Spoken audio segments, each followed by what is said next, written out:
संपूर्ण भूतों के आत्मा, राग दोषों से रहित, अनिर्वचनीय, निराधार परमात्मा भगवान श्री कृष्ण की अनन्य भक्ति करके प्रेम या मोक्ष जो चाहो भारतवर्ष में प्राप्त कर सकते हो। अगर कहीं भारत का कोई ऋषि बाहर है, उपदेश दिया, तो भारतीय पद्धति से ही वो मोक्ष या प्रेम को प्राप्त होगा। यह भक्तिभाव तभी होता है जब बहुत काल सत्संग किया जाता है, हृदय की पाप ग्रंथियां नष्ट हो जाती है, तो प्रेमी भक्तों के संग से श्री कृष्ण भक्ति का प्रादुर्भाव होता है। शास्त्रों में गाया गया है, अहो अमीशाम किमकारी शोभनम प्रसन्न शाम सिदुत स्वयं हरि यैर्जन्म लब्धम न शुभारताजिरे मुकुंद सेवौपैकम स्पृहाहिनः। देवता भी भारतवर्ष में उत्पन्न हुए मनुष्यों की महिमा गाते हैं।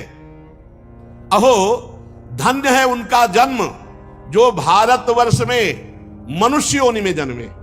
भारतवर्ष में ऐसा क्या पुण्य किया, हमें तो लगता है भगवान श्री हरि इन पर प्रसन्न हो गए।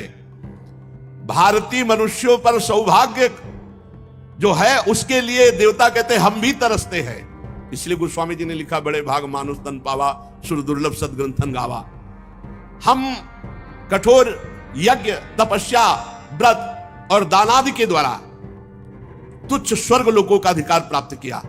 एक बार अवसर मिल जाए, मुझे मनुष्य बना दिया जाए, मैं इतना भगवान की स्मृति से युक्त हो जाऊंगा कि मोक्ष पद प्राप्त कर लूंगा, परम पद प्राप्त कर लूंगा। देवता बनकर के यहां इंद्रियों के भोगों में इतना फंस गया कि स्मृति शक्ति ही छीन गई।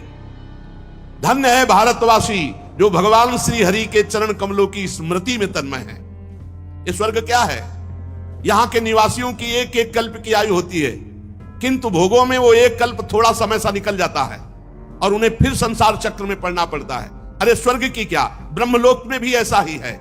इसलिए जो भारतवर्ष में मनुष्य शरीर पा करके एक एक क्षण भगवान को अर्पित करते हुए भगवान का भजन करता है, वो अभय पद को प्राप्त होता है। जहां भगवान की रोज कथा होती है, जहां भगवान के भक्त साधुजन निवास करते हैं, जहां भगवान के लिए नाचा जाता है, गाया जाता है और उत्तम समारोह होता है, ब्रह्मलोकवासी भी वहां का सेवन करने के लिए ललचाते हैं।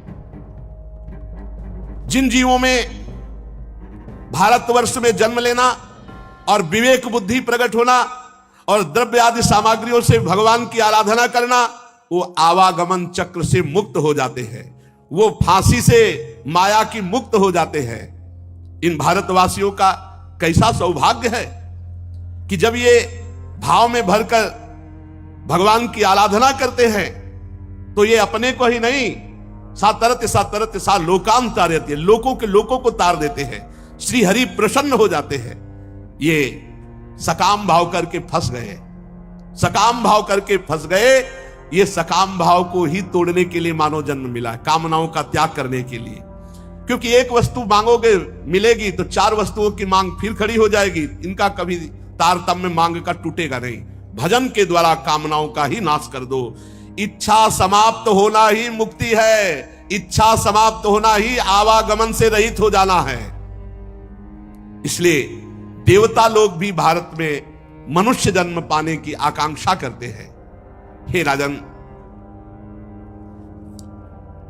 अब तक हमने तुम्हें इन लोकों की बात बताई।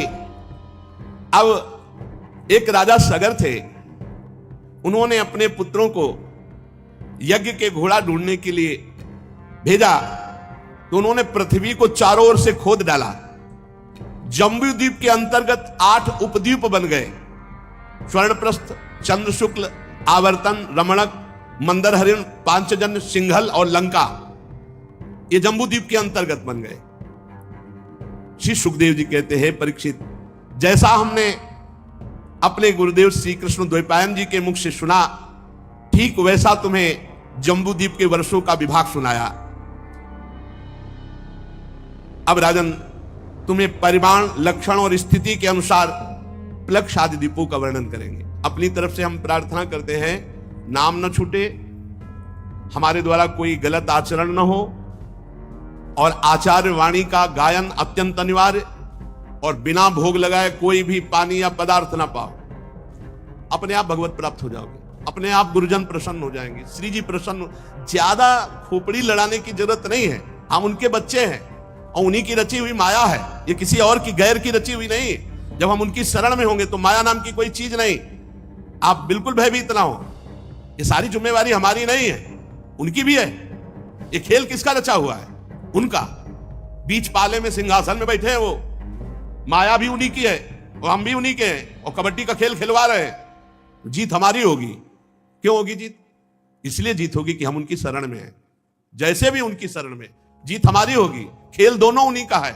माया आएगी हमारे को घसीटने, हम जाएंगे माया के पक्ष में बोलने, जाना ही है, लेकिन हमको अपने पाले पर ध्यान रखना है। राधा राधा राधा राधा राधा, हमारा नाम न छूटने पावे, भगवद आश्रय न छूटने पावे। ये बहुत जन्मों से भटक रहे हैं, अब भटकना मिट जाए। श्री जी के चरणों का, गुरु जी के चरणों का आश्रय लेकर के हम इस माया प्रपंच से हटे। देखो 4 पुरुषार्थ हैं, धर्म, अर्थ, काम, मोक्ष। आज धर्म को तो भूल गए हम और मोक्ष को भूल गए। बीच में बचा क्या? अर्थ और काम। देख लो दिमागों में 2 ही बातें चल रही, कैसे रुपया, कैसे काम भोग, कैसे कामनाओं की पूर्ति। बस धर्म भूल गए और मोक्ष भूल गए।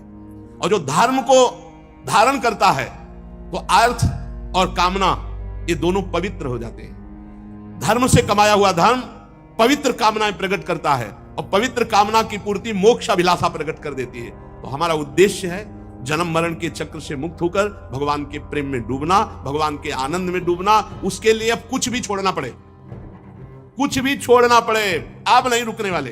कुछ भी छोड़ना पड़े, रौंदते हुए हमें श्री जी की तरफ आगे बढ़ना है। ये रुपया, ये पैसा, नाना प्रकार की मान्यताएं, नाना प्रकार की धारणाएं, नाना प्रकार के संबंध नहीं, हर कष्ट सहते हुए आप नहीं, अब केवल श्री जी, केवल प्रियालाल की प्राप्ति, किसी की नहीं सुननी। ये महाप्रस्थान है। जैसे युधिष्ठिर जी महाप्रस्थान में चल रहे, पीछे से आवाज आई, भैया द्रौपदी गिरी, पीछे मुड़ के नहीं देखा। अर्जुन गिरे, नकुल सहदेव गिरे, भीम भी गिरे, पीछे मुड़ के नहीं, आगे बढ़ो। परमार्थ है, हमको ये जन्म व्यर्थ नहीं देना, श्री जी के चरणों तक पहुंचाना है। बस एक संबंध केवल लाडली जू का, लाडली जू तक पहुंचना है। सहयोग दो, आओ साथ चलो, नहीं तो पीछे हटो, महाप्रस्थान है। आगे बढ़ो, आगे बढ़ो, कहीं भी हमें पैर लड़खड़ाने नहीं, रुकना नहीं, अपनी प्यारी जू तक पहुंचना है। हम आपको अंदर की बात बताएं, हमारी प्यारी जू बहुत करुणामय है, उनकी बहुत करुणा है। हम जितने शरणागत हैं, एक नियम पकड़े रहना, हमें इस जन्म में कहीं राजी नहीं होना श्री जी के सिवा। हमें श्री जी चाहिए, झूठे से ही पकड़े रहना, हमें श्री जी चाहिए, हमें श्री जी चाहिए। तो श्री जी इस बात को कभी नहीं टाल सकती। उन्होंने पसंद किया है हम लोगों को। मेरे बल तो श्री वृंदावन रानी, मेरे बल श्री वृंदावन रानी। हम जीते जीते हैं, पक्का जीते हैं, हारने पर भी जीते हैं। इसलिए हमको बिल्कुल परेशान नहीं होना।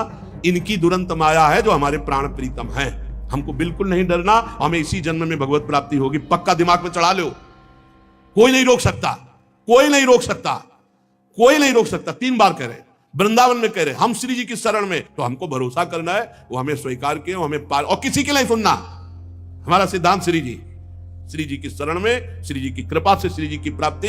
आप श्री जी को ना भजो, आपको कोई श्री जी प्राप्त करवा दे, हमें आज तक उदाहरण बताना। और आप श्री जी को भजो, आपसे श्री जी को कोई रोक ले तो आप हमें बताना, ये भी बताना नहीं। घोर निशाचर प्रवृत्ति वालों ने जब भगवत आराधन के भाव में प्रियाजू को पुकारा तो प्रियालाल मिल गया। प्रियालाल बहुत करुणामय है, वो सीधे हमारे हैं, बीच में नहीं, सीधे हमारे प्रियालाल हैं।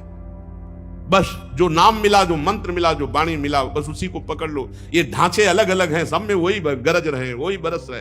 कभी कभी वो भी परीक्षा के लिए देखते हैं, चाहे परीक्षा करो, चाहे कसौटी कसो, हारे तो आपके और जीते तो आपके।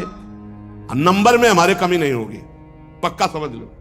हम जो आपको गरज गरज के कह रहे हैं, उनके स्वभाव को पकड़ के कह रहे हैं। कॉपी में उत्तर सही नहीं लिखा पर ऊपर से नंबर सही पड़ा है, तो आपका जो नंबर आएगा कि आप पास हो चुके हैं, हम पास हो चुके हैं। कौन, कैसे? श्री हरिवंश शरण जे आए, श्री वृषभानु कुंवर नंद नंदन, निजकर अपनी चिट्ठी चढ़ाए। बस बैठ जाओ, बैठ जाओ, खूब नाम जप करो, किसी से कोई संबंध मत करो, न राग, न द्वेष, न लड़ाई, न झगड़ा, न प्रियता, न किसी से